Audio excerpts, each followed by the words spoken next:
Hello friends, હું પ્રતિક પટેલ ધોરણ 12 ફિઝિક્સના બીજા ચેપ્ટરમાં તમારું હાર્દિક સ્વાગત કરું છું.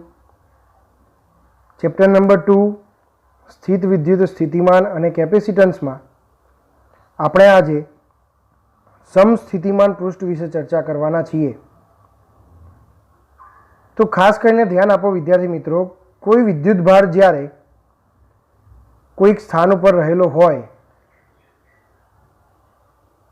તો એ વિદ્યુત ભાર પોતાની આસપાસ કોઈ ચોક્કસ અંતર સુધી વિદ્યુત ક્ષેત્ર નિર્માણ કરે છે. હવે એ વિદ્યુત ક્ષેત્ર નિર્માણ કરે છે તો એના દ્વારા વિદ્યુત સ્થિતિમાન પણ નિર્માણ થાય છે. હવે આપણને ખબર છે કે વિદ્યુત સ્થિતિમાન જે છે એ કોઈ વિદ્યુત ભારથી ચોક્કસ અંતરે શોધી શકાય છે.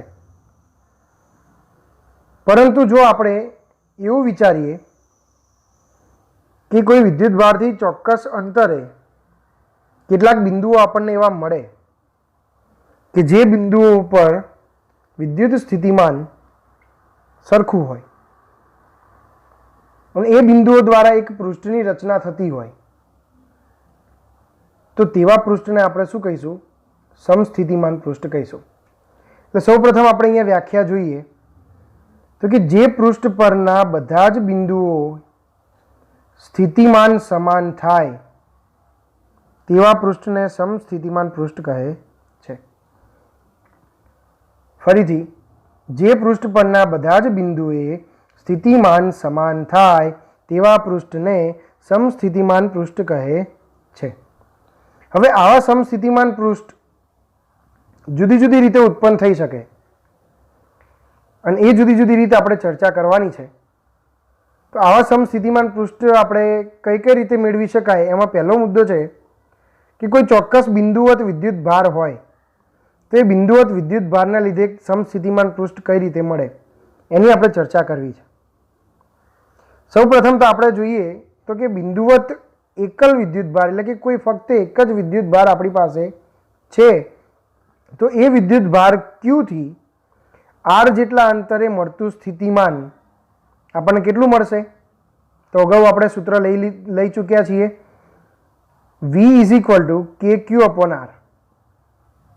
આવું આપણને એક સૂત્ર મળશે. હવે V is equal to KQ upon R જે સૂત્ર આપણને મળે છે એની ઉપરથી આપણે એટલું સમજી શકાય કે V છે એ R ના વ્યસ્ત પ્રમાણમાં છે. એટલે કે R જેમ વધતો જાય એમ V ઘટતો જાય અને R જેમ ઘટતો જાય એમ V વધતો જાય. આવું આપણને ખબર છે. તો હવે આપણે ચર્ચા એ કરવી છે કે જો R સમાન અંતરે હોય એટલે કે કોઈ એક બિંદુવત વિદ્યુત ભાર મૂકેલો છે ત્યાંથી R જેટલા અંતરે બધી દિશામાં એટલે કે બધા બિંદુએ સ્થિતિમાન કેવું મળશે? સમાન મળશે. તો આવું ફક્ત એક જ જગ્યાએ થાય. વિદ્યાર્થી મિત્રો, આપણને ખબર છે કે ફક્ત એક જ આકૃતિ એવી છે કે જેમાં કેન્દ્રથી બધા બિંદુનું સ્થાન સમાન હોય અને એ આકૃતિ કઈ છે? તો કે વર્તુળ, ગોળાકાર. તો આપણી પાસે અહીંયા એવું સમસ્થિતિમાન પૃષ્ઠ મળશે કે જેમાં સ્થિતિમાન કેવું હશે? પૃષ્ઠ ગોળાકાર પૃષ્ઠ મળશે અને દરેક બિંદુએ સ્થિતિમાન કેવું હશે? સમાન હશે. તો આપણે એની આકૃતિ જોઈએ. આકૃતિ પરથી આપણને વધુ ખ્યાલ આવશે. આકૃતિમાં આપણે જોઈશું, એમાં વધુ ખ્યાલ આવશે આપણને કે જ્યારે આપણે કોઈ પ્લસ Q વિદ્યુત ભાર લઈએ છીએ એ પ્લસ Q વિદ્યુત ભારથી કોઈ ચોક્કસ અંતરે બધા જ બિંદુઓ લઈએ તો એ બધા બિંદુમાંથી પસાર થતું પૃષ્ઠ આપણને ગોળાકાર પૃષ્ઠ મળે છે. એ જ રીતે એનાથી કોઈ વધારે અંતરે લઉં તો ત્યાં પણ આપણને બધા જ બિંદુએ કેવું પૃષ્ઠ મળે છે? તો ગોળાકાર મળે છે. ત્યાંથી આપણે બધા જ બિંદુએ અલગ લઈએ તો પાછું બધા જ બિંદુએ એટલે કે કેન્દ્રથી જો સમાન અંતરે બધા બિંદુ લેવામાં આવે, સમાન અંતરે મળતા બધા બિંદુઓ આપણને કેવા મળે છે? ગોળાકાર મળે છે. એટલે કે એ આકાર આપણને કેવો મળે છે? વર્તુળ મળે છે. તો એક કરતાં વધારે સમસ્થિતિમાન પૃષ્ઠ આપણે દોરી શકીએ છીએ, કારણ કે જે તે પૃષ્ઠ આપણને મળશે, બાજુની આકૃતિ તમે સમજવાનો પ્રયત્ન કરો તો કે આ વિદ્યુતભાર Q છે, એ વિદ્યુતભાર Q નું વિદ્યુત ક્ષેત્ર બહારની દિશામાં હશે. વિદ્યુતભાર Q નું વિદ્યુત ક્ષેત્ર બહારની દિશામાં હશે. તો આ દિશાના બધા જ બિંદુ અહીંયા લઉં, અહીંયા લઉં, અહીંયા લઉં કે પછી અહીંયા દરેક બિંદુએ જો હું વિદ્યુત ક્ષેત્ર લઈશ તો કે વિદ્યુત ક્ષેત્ર કેવું હશે? તો કે સમાન હશે. વિદ્યુત સ્થિતિમાન લઈશ તો વિદ્યુત સ્થિતિમાન પણ કેવું હશે? તો કે દરેક બિંદુએ વિદ્યુત સ્થિતિમાન પણ કેવું મળશે આપણને? સમાન વિદ્યુત સ્થિતિમાન મળશે. તો આ સમાન વિદ્યુત સ્થિતિમાન હું કોઈ એક જ જગ્યાએ ના લઈ શકું. તો કેટલી કેટલી જગ્યાએ લઈ શકું? તો કે નાના અંતરે, એનાથી મોટા અંતરે, એનાથી મોટા અંતરે, એનાથી પણ મોટા અંતરે, એમ કરતાં કરતાં હું ઘણા બધા એટલે કે એક કરતાં વધારે સમસ્થિતિમાન પૃષ્ઠ દોરી શકું છું. બરાબર. આકૃતિ A અને આકૃતિ B માં આપણને એ ચોક્કસ ખબર પડી ગઈ છે કે કેન્દ્રમાં જો Q વિદ્યુતભાર હોય તો એનાથી ચોક્કસ અંતરે જો બધા બિંદુઓ લઈએ તો આપણને ગોળાકાર પૃષ્ઠ મળે. અને ગોળાકાર પૃષ્ઠ તો આ પહેલું પૃષ્ઠ છે જે સમસ્થિતિમાન છે, બીજું પૃષ્ઠ છે જે સમસ્થિતિમાન છે, એમ કરતાં કરતાં બધા પૃષ્ઠ જે આપણે લઈએ છીએ એ પૃષ્ઠ આપણને કેવું પૃષ્ઠ મળે છે? સમસ્થિતિમાન પૃષ્ઠ મળે છે. આકૃતિ B આ જે છે એના આપણે થોડું ડિટેલમાં ચર્ચા કરીએ. તો આકૃતિ B શું દર્શાવે છે? તો કે આકૃતિ એવું દર્શાવે છે કે બિંદુવત વિદ્યુત ભારની વિદ્યુત ક્ષેત્ર રેખાઓ જે આપણને મળે છે એ બિંદુવત વિદ્યુત ભારની વિદ્યુત ક્ષેત્ર રેખાઓ અહીંથી ઉત્પન્ન થઈ એટલે કે કેન્દ્રમાંથી ઉત્પન્ન થઈ અને વધતા વધતા બહારની તરફ ગઈ. પરંતુ જો એકલો વિદ્યુતભાર હશે, આપણો આ ટોપિક છે ને એકલ વિદ્યુતભાર, બિંદુવત વિદ્યુતભાર એકલો જ હશે, તે બિંદુવત વિદ્યુતભાર વિદ્યુત ક્ષેત્ર રેખાઓને આ રીતે ઉદ્ભવ કરતો જ રહેશે અને આપણને ખબર નથી કે ક્યાં અંત પામવાનો છે. એટલે કે તેનો આધાર જે આપણે લઈએ છીએ એનો આધાર છે એ ઋણ અને ધન એમ બંને વિદ્યુતભાર પર ડિપેન્ડ છે. બીજું, આ જ આકૃતિમાં આપણે એવું સમજવાનું છે, ધારો કે હું કોઈ ચોક્કસ બિંદુ અહીંયા લઉં તો એ ચોક્કસ બિંદુ જે આપણને મળશે અહીંયા, એ ચોક્કસ બિંદુએ જો હું ક્ષેત્ર રેખાઓ દોરું છું તો આ બિંદુ એક ક્ષેત્ર રેખા છે કેવી મળશે? મને આ પૃષ્ઠને લંબ મળશે. એ જ રીતે જો હું અહીંયા લઈશ તો અહીંયા પણ પૃષ્ઠને લંબ મળશે. તો એવું કહેવા માંગીએ છીએ આપણે કે ક્ષેત્ર રેખા દરેક બિંદુએ તે બિંદુમાંથી પસાર થતા સમસ્થિતિમાન પૃષ્ઠને કેવી હોય છે? લંબ હોય છે. કેવી હોય છે? લંબ હોય છે. તો આપણે જે વાત કરી એ વાત કરી બિંદુવત વિદ્યુત ભારને લીધે સમસ્થિતિમાન પૃષ્ઠ કઈ રીતે મળે છે એની ચર્ચા કરી. બીજા નંબરે આપણી પાસે જે કેસ છે, કેવો કેસ છે? તો કે કોઈ ડાયપોલ હોય એના માટે, એટલે કે થોડા અંતરે રહેલા +Q અને -Q વિદ્યુતભાર માટે, ડાયપોલ માટે આપણે, બરાબર ને, થોડા અંતરે જો આપણે +Q અને -Q વિદ્યુતભાર આ રીતે ગોઠવીશું તો આપણને શું મળશે? તો કે ડાયપોલ મળશે ને. તો ડાયપોલનું સ્થિતિમાન કેવું હોય તો એની આપણે ચર્ચા કરવી છે. તો ડાયપોલનું સ્થિતિમાન કેવું હશે એની ચર્ચા કરવા માટે આપણે પહેલા આકૃતિને ધ્યાનમાં લઈએ. આકૃતિમાં તમે જોશો તો તમને જોવા મળશે કે એક -Q વિદ્યુતભાર છે એટલે કે ઋણ વિદ્યુતભાર છે અને એક ધન વિદ્યુતભાર છે. તો હવે ઋણ વિદ્યુતભાર જે હોય તો એનામાં પણ સમસ્થિતિમાન પૃષ્ઠ એ રીતે જ મળશે. પરંતુ થશે શું? તો કે આ ઋણ વિદ્યુતભાર અને ધન વિદ્યુતભાર વચ્ચે આકર્ષણ બળના કારણે થોડું આપણે જોઈએ તો એને એક્ઝેક્ટ જે ઉપર આકૃતિ હતી એવું આપણને એક્ઝેક્ટ અહીંયા જોવા મળતું નથી. થોડું તમને ચેન્જ દેખાય છે, વધારે નહીં પણ થોડું. પણ જેમ આપણે અગાઉ જે આકૃતિ જોઈ એ આકૃતિની જેમ અહીંયા પણ તમે શું કરી શકો છો? તો કે એક કરતાં વધારે સમસ્થિતિમાન પૃષ્ઠ દોરી શકો છો. એક કરતાં વધુ સમસ્થિતિમાન પૃષ્ઠ દોરતા આપણને જો આપણે એવું કહેવું હોય તો એવું કહી શકાય, સમજી શકાય કે ભાઈ ધન વિદ્યુતભારની વિદ્યુત ક્ષેત્ર રેખા બહારની તરફ હતી તો ઋણ વિદ્યુતભારની વિદ્યુત ક્ષેત્ર રેખા અંદરની તરફ હોય. સાથે સાથે કે ધન વિદ્યુતભારમાંથી ઉદ્ભવતી વિદ્યુત ક્ષેત્ર રેખાઓ જે છે એ ક્યાં અંત પામશે? તો કે ઋણ વિદ્યુતભારની અંદર અંત પામશે. આપણે એવું ભણ્યા છીએ અગાઉ પહેલા ચેપ્ટરમાં પણ કે વિદ્યુત ક્ષેત્રની દિશા હંમેશા ક્યાં હોય છે? તો ધન વિદ્યુતભારથી લઈને ઋણ વિદ્યુતભાર સુધીની જોવા મળે છે. તો આમ કરતાં આપણી પાસે શું મળ્યું? તો કે ધન વિદ્યુત ભારમાંથી વિદ્યુત ક્ષેત્ર રેખા ઉત્પન્ન થઈ ઋણ વિદ્યુત ભારની અંદર દાખલ થાય છે. તો એમાં પણ ધન વિદ્યુત ભારથી સરખા અંતરે પૃષ્ઠ દોરવામાં આવે કે ઋણ વિદ્યુત ભારથી સરખા અંતરે પૃષ્ઠ દોરવામાં આવે, તો બંને પૃષ્ઠ આપણને કેવા મળે છે? સમાન અંતર હોવાથી સમસ્થિતિમાન પૃષ્ઠ મળે છે. તો એના માટે પણ તમે સમસ્થિતિમાન પૃષ્ઠ દોરી શકો છો. ત્રીજો કેસ જોઈએ. ત્રીજો કેસ છે એ શું કહેવા માગે છે એને આપણે સમજવાનો પ્રયત્ન કરીએ. થોડા અંતરે રહેલા બે પ્લસ વિદ્યુત ભાર એટલે કે બે ધન વિદ્યુત ભાર હોય તો એ બે ધન વિદ્યુત ભારનું વિદ્યુત સ્થિતિમાન કેવું જોવા મળશે એની આપણે ચર્ચા કરીએ. તો કે આકૃતિમાં તમે જોશો ને તો એક્ઝેક્ટલી તમને ખ્યાલ આવશે. ધારો કે આપણી પાસે કોઈ એક વિદ્યુત ભાર હતો, તેની વિદ્યુત ક્ષેત્ર રેખાઓ આ રીતે આપણે દોરતા હતા, એનું પૃષ્ઠ આપણે આ રીતે દોરી દીધા, સમસ્થિતિમાન પૃષ્ઠ મળે છે. હવે બીજો વિદ્યુત ભાર અહીંયા એની સાથે પડ્યો છે, બાજુમાં છે, તો એનું આપણને કંઈક સમસ્થિતિમાન પૃષ્ઠો મળશે. હવે આપણે એવું કીધું હતું કે જ્યારે એકલ વિદ્યુત ભાર હોય અથવા બિંદુવત વિદ્યુત ભાર હોય તો એમાં વિદ્યુત ક્ષેત્ર રેખાઓ જે છે જો ધન હોય તો એ બહારની તરફ ઉદ્ભવવાની શરૂઆત થાય ને અંત ક્યાં થાય? અનંત અંતરે થાય. એટલે કે ક્યાં થાય એ આપણને ખબર નથી. જો કોઈ બીજો વિદ્યુત ભાર ઋણ હોય તો એમાં વિદ્યુત ક્ષેત્ર રેખાઓ જે છે એની શરૂઆત અનંત અંતરથી થઈ હોય, અંત ક્યાં પામે? વિદ્યુત ભારની અંદર પામે. પરંતુ અહીંયા આપણી પાસે શું છે? તો કે બંને ધન વિદ્યુત ભાર છે. અને જો બંને ધન વિદ્યુત ભાર હશે તો આ ધન વિદ્યુત ભારના પૃષ્ઠ આપણે એક કરતાં વધારે બતાવી શકાય, આના પણ પૃષ્ઠ આપણે એક કરતાં વધારે બતાવી શકાય. પરંતુ જ્યારે બે વિદ્યુત ભારને આપણે પાસે મૂકીએ છીએ ત્યારે એ બે વિદ્યુત ભારની વિદ્યુત ક્ષેત્ર રેખાઓના કારણે ઉત્પન્ન થતા જે સમસ્થિતિમાન પૃષ્ઠ છે એ સમસ્થિતિમાન પૃષ્ઠ એક સમય એવો થશે કે બંને સમસ્થિતિમાન પૃષ્ઠ હવે એકબીજા સાથે કમ્બાઈન થઈને આગળ વધશે. આવું તમે બીજું પણ દોરી શકો, એની ઉપર તમે ત્રીજું પણ આ રીતે આખું દોરી શકો. એટલે કે બે સમાન ધન કે ઋણ વિદ્યુત ભારો પાસે મૂકેલા હોય અને એકબીજાથી અલગ મૂકેલા હોય તો તેના માટે સમસ્થિતિમાન પૃષ્ઠ કેવા થશે? તો કે આવા આપણને જોવા મળશે. ચોથા મુદ્દાની વાત કરીએ તો સમાન વિદ્યુત ક્ષેત્રના સ્થિતિમાન પૃષ્ઠો કેવા હશે કે જેમાં વિદ્યુત ક્ષેત્ર સમાન છે.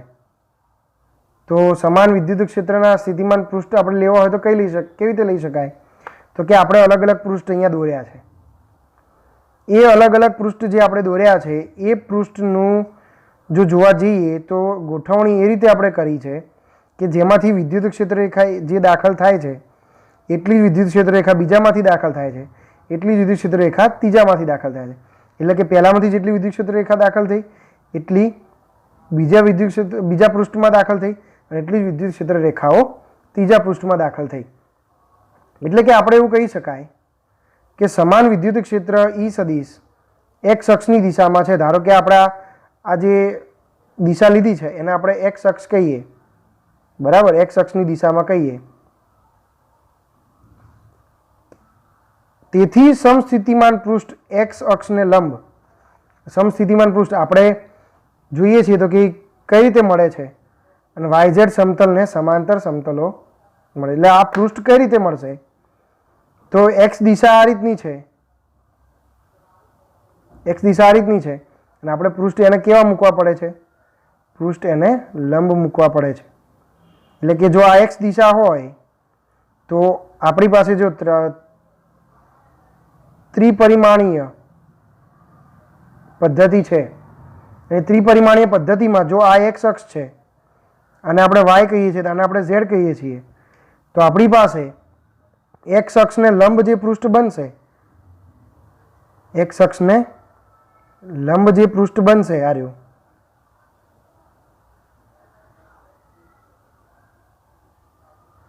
આ જે પૃષ્ઠ આપણે બનાવ્યું છે એ પૃષ્ઠ આપણે જે બનાવ્યું એ પૃષ્ઠ વાયઝેડ સમતલને કેવું થશે? સમાંતર થશે. એટલે કે આપણી પાસે જે આ પૃષ્ઠ મળ્યા છે જો વિદ્યુત ક્ષેત્ર તમે એક્સ દિશામાં લો છો તો વાયઝેડ સમતલને સમાંતર બનશે. જો તમે ઝેડ દિશામાં વિદ્યુત ક્ષેત્ર લો છો તો એક્સ વાય સમતલને સમાંતર આ બધા પૃષ્ઠ ગોઠવાશે. અને જો તમે વાય અક્ષ ઉપર વિદ્યુત ક્ષેત્રને લો છો તો સમતલ ઝેડ એક્સ સમતલને સમાંતર ગોઠવાશે. જો તમે આને એકદમ ક્લિયરલી સમજવા માંગતા હોય તો તમે જે રૂમમાં બેઠા છો, જે ઓરડામાં બેઠા છો, એ ઓરડો કેવો છે? સમઘન છે. કઈ રીતે સમઘન છે? તમારી સામેની એક દિવાલ, પાછળની એક દિવાલ, તમારી ડાબી બાજુની એક દિવાલ, જમણી બાજુની એક દિવાલ, એક ઉપર છે જેને આપણે સીલિંગ કહીએ છીએ અને નીચે છે એ શું છે? ફ્લોર છે. તો આમ કરીને 6 બાજુઓ થઈ. 6 બાજુ થાય તો એને સમઘન કહીશું. તો એ જે સમઘન છે એ સમઘનમાં તમે કોઈ એક ખૂણામાં ઉદ્ગમ બિંદુ લઈ લો તો ત્રણેય જગ્યાએ તમને 3 અક્ષ મળશે અને 3 અક્ષમાંથી તમને 3 સમતલ મળશે અને સામેવાળો સમતલ એ સમતલને સમાંતર બનશે. એની પરથી તમે આને સમજી શકો છો. તો વિદ્યાર્થી મિત્રો, હવે આપણે આ થિયરી ભણવા જઈ રહ્યા છીએ જે આપણી નવી ટેક્સ્ટ બુકની અંદર એટલી સ્પષ્ટતાથી નથી આપેલી. જૂની ટેક્સ્ટ બુકમાં હતી, પરંતુ આપણા ફક્ત બોર્ડને ધ્યાનમાં લઈને, ટેક્સ્ટ બુકને ધ્યાનમાં લઈને અમુક પોઈન્ટ્સ જે છે એ આપણે એક્સ્ટ્રા પણ કરવા પડશે, જેથી કરીને આપણે JEE અથવા નીટની અંદર ખાસ કરીને ઉપયોગી બની રહે. એટલા માટે હું આ થિયરી તમને ભણાવી રહ્યો છું. થિયરીનું નામ જે છે એ શું છે કે સાબિત કરો કે કોઈપણ બિંદુએ પસાર થતું સમસ્થિતિમાન પૃષ્ઠ તે બિંદુએ વિદ્યુત ક્ષેત્રને લંબ હોય છે. આપણે આવું સાબિત કરવાનું છે. બરાબર. હવે આવું આપણે અગાઉ જોઈ ગયા. શું જોઈ ગયા? તો આપણે એક આકૃતિમાં જોયું હતું. તમને ખ્યાલ હોય તો એ આકૃતિમાં આપણે એવું લીધું હતું કે જે તે સમસ્થિતિમાન પૃષ્ઠ આપણે લઈએ છીએ એમાંથી જે ક્ષેત્રરેખાઓ આપણે જે બહાર કાઢી હતી, એ ક્ષેત્રરેખા એટલે કે આપણે હું અહીંયા ફરીથી એની આકૃતિ તમને બતાવું છું, ખાસ ધ્યાન રાખજો. આપણે કોઈ સમસ્થિતિમાન પૃષ્ઠ દોર્યું છે. એ સમસ્થિતિમાન પૃષ્ઠ જે છે એના કેન્દ્રમાં ધન વિદ્યુત ભાર છે. સમસ્થિતિમાન પૃષ્ઠ દોર્યું છે અને એના કેન્દ્રમાં શું છે? ધન વિદ્યુત ભાર છે. હવે એ જે ધન વિદ્યુત ભાર છે એમાંથી નીકળતી ક્ષેત્રરેખા એક આ દિશામાં હોઈ શકે, એક આ દિશામાં હોઈ શકે, એક આ દિશામાં હોઈ શકે, એક આ દિશામાં હોઈ શકે, એક આ દિશામાં બની શકે, આ દિશામાં, એમ કરીને બહારની તરફ દરેક જગ્યાએ મળી શકે. બહારની તરફ દરેક જગ્યાએ મળી શકે તો એ જે ક્ષેત્રરેખા છે, વિદ્યુત ક્ષેત્ર જે છે, એ વિદ્યુત ક્ષેત્ર આ બિંદુએ કેવું હશે? લંબ હશે. એવું આપણે, એટલે કે આ ખૂણો છે 90 ડિગ્રી બનાવશે એવું આપણે સાબિત કરવું છે. અને એવું સાબિત કરવા માટે આપણે એક સિમ્પલી આપણી જનરલ એક થિયરી લઈ શકાય કે ભાઈ બિંદુએ, જે તે બિંદુએ તમે સ્પર્શક દોરો તો એ સ્પર્શક આ દિશામાં આવે. તો એ સ્પર્શક અને આ જે બે રહ્યા એ બંને આ રીતે, આ સ્પર્શક જે છે આપણો સ્પર્શક અને આ વિદ્યુત ક્ષેત્ર છે, આ વિદ્યુત ક્ષેત્ર બંને એકબીજાને કેવો ખૂણો બનાવશે? 90 અંશનો, એટલે કે કાટખૂણે છેદે છે. આવું આપણે સાબિત કરવાનું છે. હવે આકૃતિ દોરીને ડાયરેક્ટ એવું ના લખી શકાય કે સાબિત થઈ ગયું, પણ તો આપણે એને પદ્ધતિસર સાબિત કરવાનું છે. તો આપણે અહીંયા જોઈએ કે જો વિદ્યુત ક્ષેત્ર સમસ્થિતિમાન પૃષ્ઠને લંબ ન હોય તો શું થાય? પહેલાં આપણે એવું વિચારીએ. લંબ છે એટલે આપણને આ ઘટના મળે છે અને આપણે આ સમસ્થિતિમાન પૃષ્ઠ દોરી શકીએ છીએ. પણ ધારો કે લંબ નથી તો શું થાય? આપણે એની ચર્ચા કરીએ કે વિદ્યુત ક્ષેત્ર સમસ્થિતિમાન સપાટીને લંબ ન હોય તો વિદ્યુત ક્ષેત્રનો પૃષ્ઠને સમાંતર ઘટક શૂન્ય ના હોય. વિદ્યુત ક્ષેત્રનો પૃષ્ઠને સમાંતર ઘટક શૂન્ય ના હોય. બરાબર. એટલે કે શું કહેવા માગે છે કે પૃષ્ઠને સમાંતર જે ઘટક રહ્યો, એટલે કે આપણે જે તે પૃષ્ઠ અહીંયા આ રીતે દોર્યું, પૃષ્ઠને સમાંતર ઘટક એટલે આ થયો, આ સમાંતર ઘટક થયો. આ સમાંતર ઘટક શૂન્ય ના હોય. બરાબર. કારણ કે શૂન્ય ન થાય. કેમ ન શૂન્ય થાય? તો કે આપણે જો cos θ લઈએ તો cos 0 બરાબર 1 થઈ જશે. તો એનો મતલબ કે ઘટક શૂન્ય નથી. જો લંબ નથી તો પૃષ્ઠને સમાંતર ઘટક શૂન્ય ના હોય. જો એવું થાય તો શું થાય, તો કે આપણે વિદ્યુતભાર વડે વિદ્યુત ક્ષેત્રના આ ઘટક વિરુદ્ધ ગતિ કરાવવા માટે શું કરવું પડે, કાર્ય કરવું પડે. અને એ વસ્તુ આપણે શક્ય નથી. પૃષ્ઠ જે આ મૂકેલું છે એને જો આ રીતે તમે કાર્ય કરવા જાઓ તો એ પૃષ્ઠની અંદર વિદ્યુત ક્ષેત્ર રેખાઓ પસાર થઈ શકે નહીં. એટલે કે બાહ્ય વિદ્યુત ક્ષેત્ર વડે આ પૃષ્ઠને આ રીતે મૂકી અને એમાં સમાંતર રીતે તમે વિદ્યુત ક્ષેત્ર પસાર કરો તો તમને કોઈ ફ્લક્સ મળે નહીં. એટલે એ શક્ય નથી. તો શું શક્ય છે, તો કે સમસ્થિતિમાન પૃષ્ઠ પર કોઈ બે બિંદુઓ વચ્ચેનો તફાવત જો આપણે લઈએ તો સમસ્થિતિમાન પૃષ્ઠ પર બે બિંદુ વચ્ચેનો તફાવત ડેલ્ટા વી જે છે એ આપણને કેવો મળે, શૂન્ય મળે. જો એ શૂન્ય મળે તો કાર્ય કેટલું મળશે, તો કાર્ય આપણને ખબર છે W બરાબર Q ઇન્ટુ વી, પણ તફાવત આપણે ડેલ્ટા વી લીધો છે તો આપણે ડેલ્ટા વી મૂકી દઈએ તો ડેલ્ટા વી 0 હોય તો કાર્ય શું થઈ જાય, 0. એટલે કોઈ કાર્ય કરવું જરૂરી નથી. તો W 0 છે તો આપણી પાસે W નું સૂત્ર શું છે, E સદિશ ઇન્ટુ DL સદિશ. ડોટ પ્રોડક્ટ દૂર કરો એટલે કે સદિશ દૂર કરો E DL cos થીટા થાય. અને જો કાર્ય શૂન્ય હોય તો કાર્ય W ઇઝ ઇક્વલ ટુ 0 તો E DL cos થીટા આપણને મળે. હવે આપણે જો એ સમસ્થિતિમાન પૃષ્ઠ લેતા હોય તો એ સમસ્થિતિમાન પૃષ્ઠ લેતા હોય તો ક્યાંથી લેતા હોય, તો વિદ્યુત ભારથી કોઈ ચોક્કસ અંતરે લેતા હોય. તો એ વિદ્યુત ભારથી કોઈ ચોક્કસ અંતરે એટલે કે તમે કોઈ અંતર લેશો તો ટૂંકમાં આ DL તો શું થઈ જશે, કોઈ દિવસ 0 થશે નહીં. તો અહીંયા કન્ડિશન શું બનશે, DL સદિશ ઇઝ નોટ ઇક્વલ ટુ 0. હવે તમે વિદ્યુત ભાર લીધો છે તો વિદ્યુત ભારનું કોઈ વિદ્યુત ક્ષેત્ર તો હશે જ, હોવાનું જ છે. તો એ વિદ્યુત ક્ષેત્ર હોવાનું છે તો વિદ્યુત ક્ષેત્ર 0 ન થઈ શકે. તો બીજી કન્ડિશન આપણે એવું લખીશું કે E સદિશ ઇઝ નોટ ઇક્વલ ટુ 0. તો જો વિદ્યુત ક્ષેત્ર 0 ના થાય, DL સદિશ 0 ના થાય તો 0 શું થાય, તો કે cos થીટા 0 બની શકે. જો cos થીટા 0 થશે તો cosનો કેવો ખૂણો 0 મૂલ્ય આપશે, તો cosમાં રહેલો એટલે કે ત્રિકોણમિતિય વિધેય cos છે એમાં જો થીટા ઇઝ ઇક્વલ ટુ